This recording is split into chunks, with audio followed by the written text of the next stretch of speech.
네, 안녕하십니까. 저는 서울대 의과대학 서울특별시 보람의 병원에서 정형외과 교수로 근무하고 있는 이완입니다. 제3회 에자일 AI 포럼 온라인 컨퍼런스를 시작하도록 하겠습니다. 제가 발표할 부분은 생성 AI와 트리트먼트 알고리즘, 의학적인 부분에서의 트리트먼트 알고리즘에 대한 부분입니다. 저는 아까도 말씀드렸던 것처럼 서울대 의대에서 지금 근무를 하고 있고요. 이제 한국 생성 AI 파운데이션 KGIF라고 해서 작년 10월부터 이제 과기정통부 산하에 있는 재단에서 지금 부회장으로 역임하고 있습니다.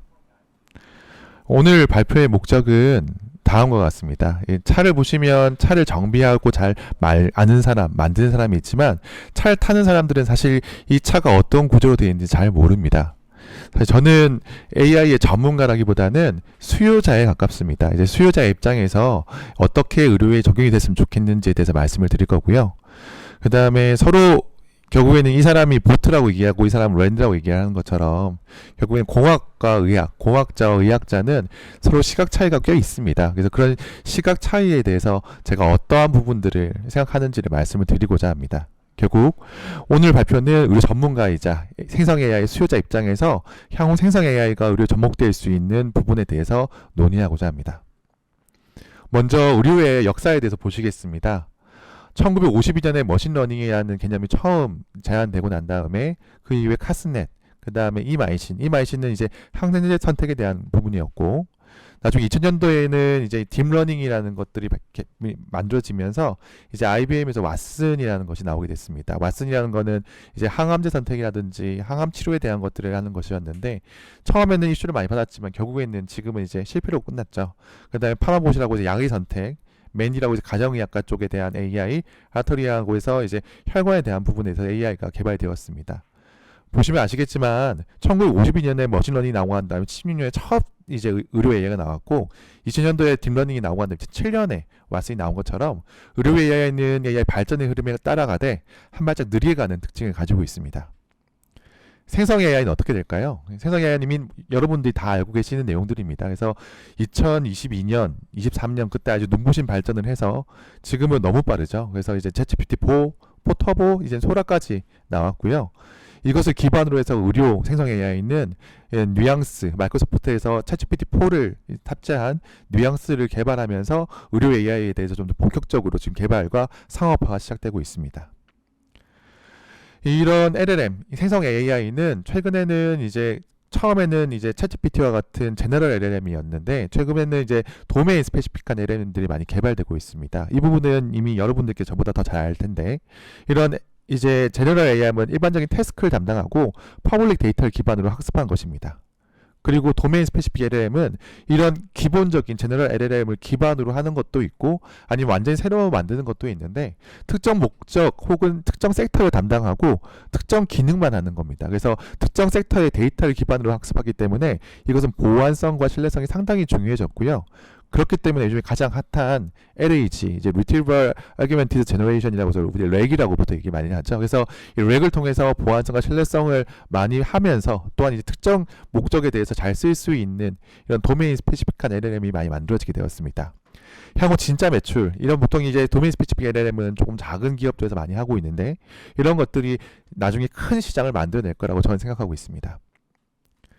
그렇다면 의료에서의 문제는 뭘까요? 의료에서 이런 AI를 적용할 때 어떤 문제가 발생할까요? 결국에는 데이터입니다. 환자를 기반으로 하는 생성 의료 데이터는 5년간 연평균 18% 증가율을 보입니다. 그렇다면 그 양이 작냐? 아주 많습니다. 이번 환자는 1인당 하루에 약 8만 개의 수치가 생성이 됩니다.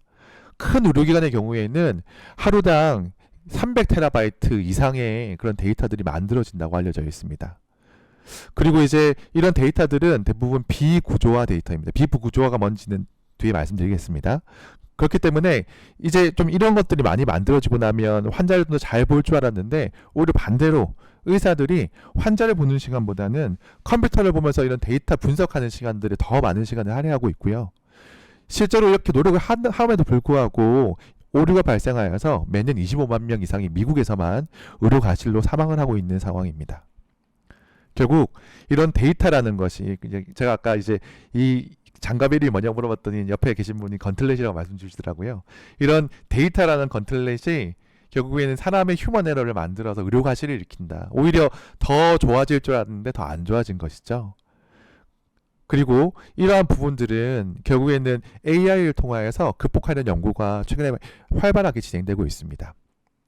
의료 데이터 종류는 다양합니다. 처음에는 구조화 데이터라고 해서 이런 것들은 숫자나 어떤 틀에 갖춰져 있는 데이터이기 때문에 이런 것들 분석이 쉽고요.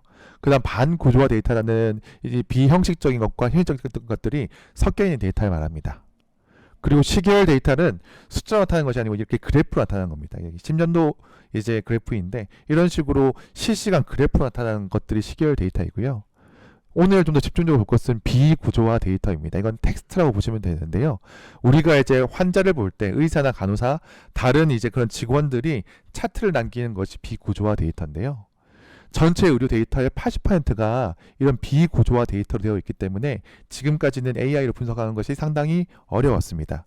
이미 여러분들이 잘 아시겠지만 이런 부분들이 생성 AI를 통해서 공략할 수 있는, 새롭게 개발할 수 있는 포인트라고 보여집니다. 그러면 비구조화 데이터 예를 한번 보시겠습니다. 이제 이거는 제가 만든 차트, 이제 가상의 환자에 대한 차트인데요. 보시면 이걸 한번 쭉 보시겠어요? 이걸 이해하실 수 있으신가요? 어렵죠. 무엇이 문제인지 보십시다. 만약에 의료인이 아닌 내가 AI 개발자로서 이거를 해석한다고 생각하면 어떤 문제들이 보이시나요? 첫 번째, 약자가 너무 많습니다. 심지어 과마다 달라요. 과마다 다르니까 정형외과인 제가 산부인과 의사의 차트를 잘 보지 못하는 경우들도 생깁니다. 심지어 의사들끼리도 해석하기 어렵다는 거죠. 그리고 영어와 한글의 혼합입니다. 우리 LLM이라는 것이 영어면 영어, 한글이면 한글 이렇게 가야 되는데 대부분의 의료 데이터들은 단어는 영어로 되어 있고 나머지 것은 한글로 되어 있기 때문에 어렵고요. 또한 이 교과서적으로 딱 정해져 있는 치료가 있긴 하지만 실제 임상 상황에서는 환자의 개인적 상황이 치료에 영향을 미치게 됩니다. 어렵죠. 더해서 이런 텍스트뿐만이 아니고 이렇게 영상 판도까지 있기 때문에 어려운 상황인데다가 이런 것들이 엄청나게 많습니다. 의료 데이터는 분량이 엄청나게 많거든요. 그렇기 때문에 이런 데이터 분석, 의료 데이터 분석은 AI 전문가와 의료 전문가가 함께 협업하지 않으면 절대 해결하지 못하는 부분들입니다. 또한 의료의 AI는 일반 AI하고는 많이 다릅니다. 어떤 부분이 다르냐? 첫 번째, 환자를 대상으로 하기 때문에 정확해야 됩니다. 그리고 여러 번 하더라도 똑같은 결과가 나와야 되기 때문에 신뢰성과 재현성이 중요합니다. 또한 내가 어떤 치료를 할 때 그 치료에 대한 근거가 있어야 됩니다. 그리고 그런 것들이 실제로 환자들한테 처리를 하였을 때 얼마나 효과가 있는지 검증이 되어야 되고요. 그러면서도 이게 환자에 대해서 두나탐, 결국에는 이게 환자들에게 악한 일을 행하지 않게 하기 위한 윤리 준수가 필요하고, 또한 이런 것들이 환자의 데이터를 기반으로 하기 때문에 데이터 보안 및 개인정보 보호가 상당히 중요합니다. 결국 의료 AI는 일반 AI에 비해 상당히 까다롭기 때문에 아까 처음 말씀드렸던 것처럼 처음 AI가 개발되더라도 그런 것들이 의료 AI로 만들어지는 시간이 많이 걸리는 겁니다. 그렇다면 생성 AI는 의료에 적합할까요? 네, 상당히 어렵습니다. 신뢰성, 재현성, 정확성, 할루시네이션이 있죠. 또한 이런 소라와 같은 이미지, 이제 다리와 같은 이미지들은 좀 부정확합니다. 특히 손이 잘 안 만들어진다고 하더라고요. 그 다음에 증거 기반의 추론, 리퍼런스가 정확하지 않는 경우도 있습니다. 최근에는 리퍼런스를 다는 것들이 많이 만들어지긴 했고요. 임상 검증엔 당연히 시간이 걸리고, AI는 윤리를 판단하지 못하기 때문에 윤리 준수가 어려울 수 있고, 그 다음에 데이터 서버가 정보를 업로드할 때 이런 데이터 보안이 위험할 수 있기 때문에 생성 AI를 의료에 바로 적용하는 것은 많은 한계점들이 있습니다. 그리고 또 한 가지 문제가 하나 더 있는데요. 의료라는 거는 항상 최신, 환자들한테 가장 최선의 것들을 제시해줘야 되는데 생성 AI는 이런 최신성이 한계성이 있습니다. 보통 저희들이 의학 논문을 만드는 건 다음과 같은 과정을 거칩니다. 탐색을 통해 문제를 확인하고 검증을 통해 문제를 풀고 그 문제 푼 것을 논문으로 끝나는 것이 아니고 그 논문을 피어 리뷰가 있는 저널에 발표하기까지 이거는 최소한 3년의 시간이 걸립니다. 그런데 생성 AI는 이 발표가 된 논문들 중에서 그나마 저작권에 문제가 없는 것으로 학습을 할 수밖에 없거든요. 결국 생성 AI는 최신 의료를 반영하는 데는 제한이 있을 수밖에 없습니다. 또한 이것만 끝나는 건 아닙니다. 뭐가 문제가 많죠. 퍼스널리제이션과 파인 튜닝이 있는데요. 결국에는 우리가 교과서를 본다고 치십시다. 우리가 이제 길을 갈 때 내비게이션을 따라간다고 치십시다. 내비게이션을 틀고 모르는 길을 운전할 때는 당연히 내비게이션을 봅니다. 하지만 제가 가장 잘 아는, 항상 다니는 집 주변에서는 내비게이션 꺼버리죠. 왜냐면 내가 더 잘 아니까. 의료도 마찬가지입니다. 교과서적으로는 여러 가지 가이드라인들이 있지만 그 가이드라인들이 꼭 맞지 않는 경우들도 생기고요. 개인의 의료진들은 자기만의 그런 치료 선호도가 있습니다. 그런 것들은 꼭 교과서가 맞지가 않죠. 그러면 이런 챗GPT가 나의 개인적인 챗봇은 될 수가 없는 거죠. 결국에는 이런 제너럴한 AI, 제너럴한 생성 AI, 제너럴한 LLM은 나의 LLM은 아니게 되는 겁니다. 그리고 이제 이거는 이제 신문 기사에 나온 건데, 아랍 쪽 신문 기사인데, 의료진의 차트 옛날에 수기했을 때 어려웠거든요. 그래서 이런 것들 해석, 아까 말씀드렸던 것처럼 이런 비고조화된 데이터들은 해석이 어렵고, 이런 것들을 의료용으로 사용하기 위해서 조정에 시간이 걸릴 수밖에 없습니다. 그렇다면 향후 생성 AI 의료적 적용 방향은 어떻게 될 것이냐, 같이 한번 고민 한번 해보실까요? 첫 번째, 텍스트 기반이 우선적으로 적용될 겁니다. 이미지는 아무래도 부정확하고 해석이 어렵기 때문에 텍스트 기반이 먼저 될 것이고요. 그 다음에 검증된 내용 기반, 교과서 논문 같은 것들을 학습하는 것이 우선적으로 될 것이며, 실제로 지금 챗GPT4라든지 매드팜2라든지 이런 것들은 논문이나 교과서를 기반으로 학습한 것을 이야기하고 있기 때문에 이건 이미 작동하고 있는 부분이고요. 또한 의료적 책임이 좀 적은 분야는 좀 바로 적용이 가능할 겁니다. 여러분들도 이미 고민을 해보셨을 부분인데, 생성 AI 기반으로서 헬스케어 그런 이제 그런 서비스, 결국에는 일반인 대상의 의료 상담이나 정신과적 상담 이런 것들은 좀 적용이 가능해질 것 같고, 그 다음에 이런 최신성, 신뢰성, 보안 이슈에 대한 우선적 해결이 무조건 필요합니다. 그래서 아까 말씀드렸던 레그 시스템을 적극적으로 활용하게 될 것이고, 의료인들의 관리가 가능한 분야, 결국에는 이 결과물들을 생성 AI가 책임을 질 수가 없기 때문에 의료진들이 한 번 더 확인할 수 있는 분야의 우선적인 개발이 될 겁니다. 실제로 이 네이처에서 생성 AI가 의료 쪽으로 어떻게 사용될지에 대해서 다음과 같이 얘기를 했는데요. 뭐 이런 클리니컬한 도큐멘테이션이나 라디올로지 인터프레테이션, 좀 영상에 대한 판독이라든지, 아니면 여러 가지 다이고니시스, 진단에 대한 도움을 주는 것, 의료 정보에 대한 서머라이징, 이런 것들에 대한 것들은 의사들이 쓸 수 있는 것이고, 환자들에 대해서는 이제 피검사 결과에 대한 해석, 그 다음에 질병에 대한 설명, 챗봇 이런 식으로 해서 쓰일 수 있겠다. 실제로 제가 말씀드렸던 것과 거의 비슷한 향으로 가고 있는데요. 그렇다면 우리가 한국에 있는, 내가 생성 AI의 개발자라고 한다면 어떤 부분을 나가야 될까요? 첫 번째, LLM 자체의 개발은 글로벌 대기업들이 아마 잘 해주실 겁니다. 물론 이제 이런 것들을 중소기업에서 스타트업에서 잘하고 계신 분들도 많이 있습니다. 하지만 아마 뭐 그런 분들도 잘 아시겠지만 아마 이런 오픈 AI 같은 것들이 많이 리딩을 해서 나가실 거라는 생각들은 변함이 없습니다. 그리고 이제 이 위에 있는 것들이 보통 우리가 막 논문이라고 얘기하는 그런 것들인데요. 일단은 공개된 데이터를 학습하는 것은 대부분의 LLM들이 같은 데이터를 학습하게 된다면 차별점은 없을 겁니다. 그냥 굳이 제가 처음 시작하는 스타터로서 하게 된다면, 저 같으면 LLM을 처음부터 만들거나 아니면 이렇게 공개된 데이터를 학습해서 뭔가 의료 AI를 만들겠다고 하는 거는 저는 그렇게 경쟁력이 높진 않을 것 같고요. 이거를 하더라도 결국에는 개인화는 되지 않기 때문에 결국에는 쓸만한 AI가 되기는 어려울 것 같아요.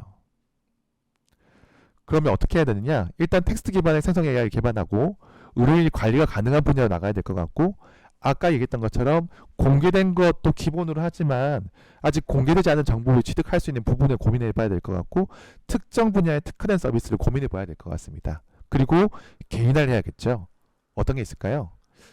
EMR이라는 게 있습니다. EMR이라는 거는 어떤 건지 같이 한번 보십시다. EMR이라는 거는 여러분들이 병원에 가면, 의원에 가면 컴퓨터로 막 치고 있는 그 프로그램이 EMR입니다.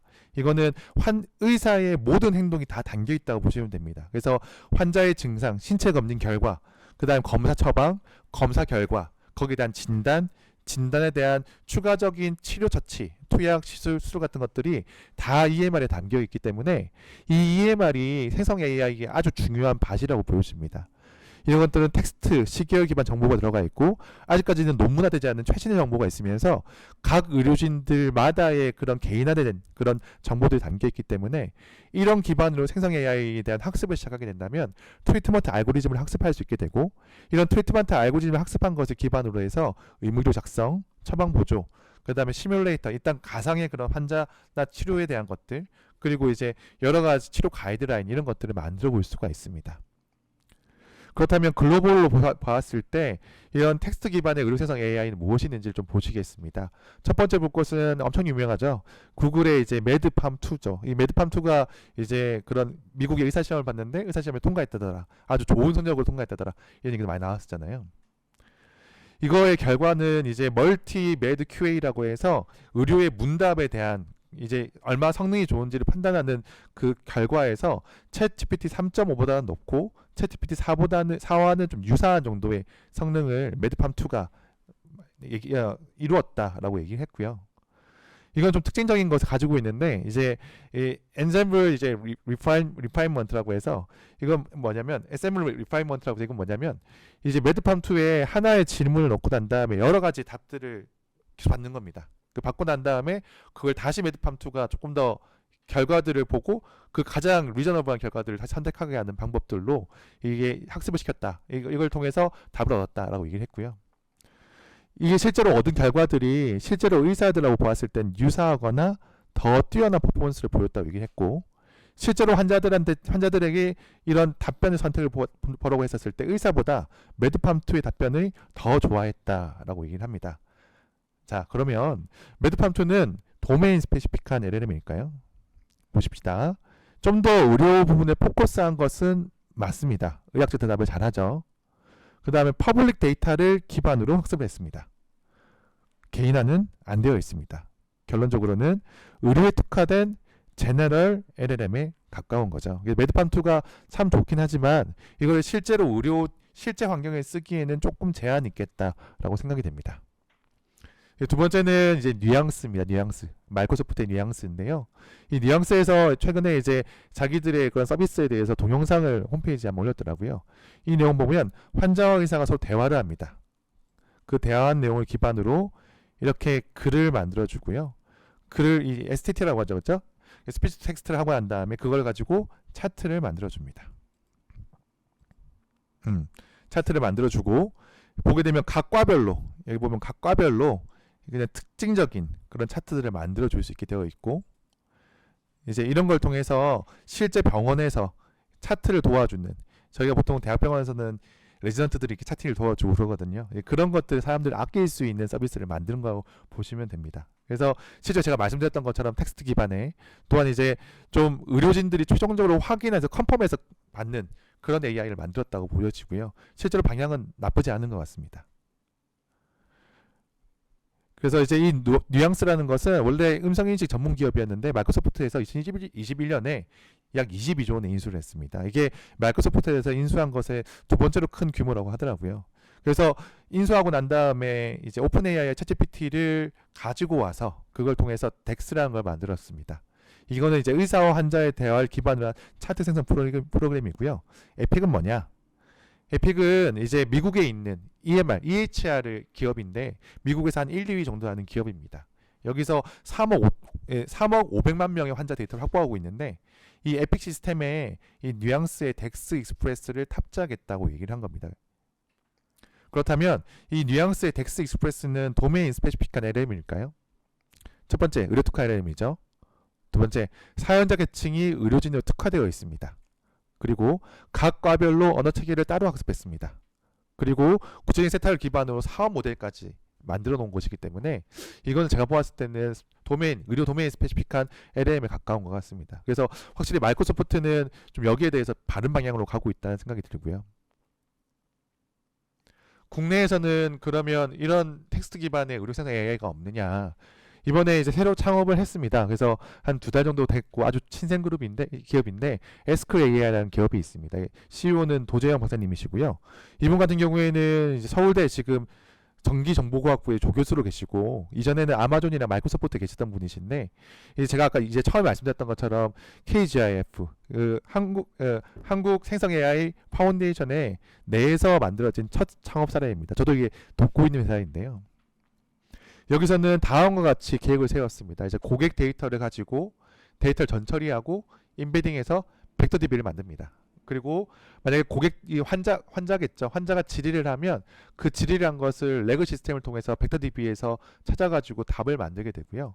그 답을 만든 것들을 이 LLM을 통해 답을 만들게 되고 그런 것들을 의료진들이 결과를 검수하고 그 검수해서 답을 내는 형식으로 가게 됩니다.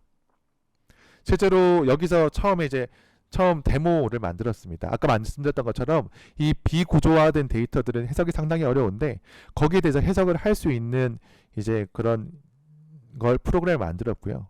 실제로 보게 되면 지로 차트가 이렇게 있습니다. 그죠? 보시게 되면 이제 상당히 좀 한글과 이제 영어가 섞여 있는 데이터였고 그런 데이터에 대해서 이제 정리를 한번 해보라고 했을 때 이제 이 LLM이 그 데이터 내용들을 정리를 하기 시작합니다. 일단 시작은 베이스는 영어로 만들었고요. 한글을 영어로 변환하고 한 다음에 영어를 다시 한글로 변하는 형식으로 만든 것으로 보입니다. 그래서 이렇게 차트를 만들었고 두 번째는 아까 이제 환자와 의사 죄송합니다. 이게 질문을 하면 그 질문에 대해서 답을 줍니다. 환자가 뭐 언제 다쳤니? 물어보게 되면 환자는 뭐 언제든 다쳤습니다. 이렇게 대답을 주게 되고 그 다음 이 위에 보게 되면 이거는 환자 의사의 녹음 파일입니다. 환자 의사와 대화를 하게 되면 그 대화한 것을 텍스트로 바꿔주고 다시 그 내용을 기반으로 해서 차트를 또 만들어주는 겁니다. 일단 여기까지는 지금 SQL에서 만든 것으로 보이고요. 이 SQL에서 앞으로 어떻게 하려고 하느냐 의무 기록의 요약 정리 결국에는 이전 데이터들을 기반으로 해서 환자의 데이터를 정리해주고 그 다음에 의사 환자와의 대화를 통해서 차트를 작성해 주는데 이전 뉘앙스하고 좀 다른 점은 단순히 의사와 환자와의 대화로 끝나는 것이 아니고 기존에 있었던 의무 기록을 합쳐서 이제 차트를 작성하는 것까지도 해줍니다. 그래서 지금 여기까지는 뉘앙스가 제시했던 것들에서 플러스 알파 정도로 조금 유사한 정도의 그런 이제 개발 방향을 보여주고 있고 그 이유가 중요한데 이제 이런 EMR을 기반으로 하기 때문에 특정 질환에 대해서 의료진들의 검사나 약 처방 패턴을 학습할 수가 있거든요. 그 학습한 걸 통해서 오히려 의료진에게 도리어 제안을 하는 겁니다. 그래서 환자가 어떤 증상을 왔었을 때는 어떤 검사를 할까요? 아니면 환자가 어떤 질환을 왔었으면 그 질환에 대해서 이 약을 쓸까요? 이런 식으로 이런 제안을 할 수 있고 더 나아가서는 이게 결국엔 쌓이고 쌓이는 거거든요. 결론적으로는 각 의료진의 치료 알고리즘을 분석해서 퍼스널라이즈된 결국 개인화된 그런 LLM을 개발할 수 있게 됩니다. 이 부분은 아무래도 뉘앙스보다는 좀 발전된 부분이죠. 여기에 대해서 지금 서울의대에서 데이터 수집 및 POC 중에 있고 지금 향후에는 올해 내에는 중앙의대나 가톨릭의대, 을지의대로 확장 예정에 있습니다. 그러면 이렇게 치료 알고리즘을 학습한 생성 AI는 어떤 장점이 있을까요? 뭐 이게 꼭 필요한 건가요? 챗GPT만으로도 충분히 뛰어난데. 네. 하나씩 보십시다. 결국에는 학습 데이터는 챗GPT는 펀메드와 같이 공개되어 있는 논문의 초록을 기반으로 학습을 했습니다. 대부분의 챗GPT라고 얘기했지만 대부분의 의료 제너럴 LLM들은 이런 식으로 학습을 합니다. 하지만 이제 SQL AI에서 지금 하려고 하는 것은 공개되지 않는 구체적인 임상활동 데이터를 더 추가해서 학습을 하는 거죠. 그 다음에 제공 기능은 챗GPT에서는 그냥 어떤 병이 있으면 어떤 검사를 하고 어떤 약을 쓴다라는 개략적인 가이드라인만 제시가 가능합니다. 하지만 SKI는 다양한 상황에 따른 대처 방법을 제시할 수가 있습니다. 검사, 진단 추천, 약 처방 추천, 실수 추천 등 구체적인 치료 방법을 제안할 수 있게 되죠. 그 다음에 업데이트가 챗GPT 같은 경우에 아까 말씀드렸던 것처럼 이 긴 시간 동안 걸려서 만든 논문을 그 중에서 저작권 허용되는 것만 업데이트를 할 수 있겠죠. 시간이 많이 걸립니다. 하지만 실제로 의료진이 행위 기반으로 하게 되면 좋은 점은 뭐냐면 이 EMR 상에서 만약에 제안을 줬을 때 그 제안이 마음에 들지 않으면 바꾸겠죠. 그럼 바꾸면 그 바꾼 것이 다시 강화학습이 되게 됩니다. 그래서 이제 그런 이제 인간 기반 강화학습이라고 하잖아요. 그래서 이런 강화학습이 가능하게 되고 또한 아직 논문으로 나오지 않는 최신의 의료 정보까지도 학습이 가능하다는 장점이 있고 그리고 적용 범위가 챗GPT 같은 경우에는 의료 지식 상담, 논문 자료 요약, 이런 것들이 가능하긴 하지만 실제 의료 현장에 사용하기에는 약어라든지 언어적 제약 등으로 해서 현장에 적용하기에 좀 어려운 부분들이 있었습니다. 그리고 또한 의료진 개인들이 그 개인화가 안 됐기 때문에 이거는 챗GPT가 얘기하는 것이 내 의견과 꼭 맞지는 않죠. 하지만 SKAI의 이런 개발 방향은 괜찮은 부분인 게 환자의 데이터를 요약, 정리해서 실제로 사용할 수 있게 만들어주고 그 다음에 의료진의 검사, 약 처방들을 보조하여 효율성이 증대되게 되고 그 다음에 의료진의 개인화된 챗봇도 쓸 수가 있습니다. 나는 이렇게 치료한다. 이걸 이미 알고 있기 때문에 LLM이 알고 있기 때문에 이걸 기반으로 해서 만약에 병원 홈페이지라든지 아니면 그런 메신저 같은 것들로 개인화된 챗봇이 적용이 가능하고 그 다음에 의료진의 치료 방법에 대한 구체적인 시뮬레이션까지도 제공이 가능하기 때문에 제가 보았을 때는 이 에스클레의 방향이 결국엔 도메인 스페시픽한 그나마 이제 의료 쪽을 봤었을 때 가장 적용이 잘 되고 괜찮은 방향이 아닌가라고 생각합니다. 네, 저는 여기까지였습니다. 이상 서울의대 유한입니다. 감사합니다.